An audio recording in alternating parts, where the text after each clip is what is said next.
મોગલમાં નો ઇતિહાસ મુખ્યત્વે તેમના જન્મ, લગ્ન અને ધરતીમાં સમાઈ જવાની કથા સાથે જોડાયેલો છે, જે ભીમરાણા ગામ સાથે સંકળાયેલો છે.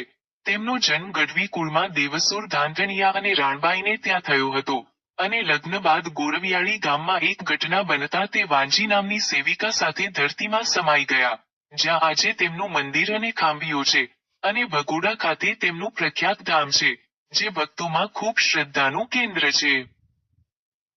મૂળ ઇતિહાસ ભીમરાણા. 1. જન્મ. મોગલમાનો જન્મ દેવસુર ધાંધણિયા અને રાણબાઈના ઘરે, ગઢવી કુળમાં થયો હતો. 2. લગ્ન. લગભગ 30 વર્ષની ઉંમરે તેમના લગ્ન જૂનાગઢ જિલ્લાના ભેસાણ તાલુકાના ગોરવિયાળી ગામમાં થયા. આ લગ્ન તેમની સગી ફઈના દીકરા સાથે થયા હતા, જે ચારણ સમાજની પરંપરા હતી. 3. કરિયાવર અને વાંજી. લગ્ન સમયે તેમને કરિયાવરમાં ગાયો, ભેંસો અને વાંજી નામની એક છોકરી સેવા માટે મળી હતી.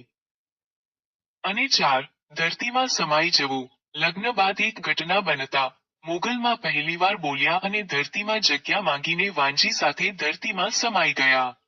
ગોરવિયાળીમાં આજે તેમની અને વાંજીની ખાંભીઓ છે. પછીનો વિકાસ. ભગોડા અને અન્ય સ્થળો. ભગોડા ધામ. ભગોડા, તળાજા પાસે, મોગલમાંનું એક પ્રખ્યાત ધામ છે, જ્યાં મંદિર પર ક્યારેય તાળું પડતું નથી અને લાખો ભક્તો આવે છે. ભીમરાણાનો વિકાસ. 40 વર્ષ પહેલા ઘનશ્યામ ગીરી બાપુ ત્યાં આવ્યા અને ધીમે ધીમે ભીમરાણા, જન્મસ્થળ, નો વિકાસ કર્યો. મહત્વ. મોગલમાં શક્તિનું સ્વરૂપ છે અને ભક્તો તેમની પૂજા ભક્તિ અને ચમત્કારો માટે કરે છે. તેમનો ઇતિહાસ ગુજરાતના ચારણ અને ગઢવી સમાજ સાથે ગાઢ રીતે જોડાયેલો છે.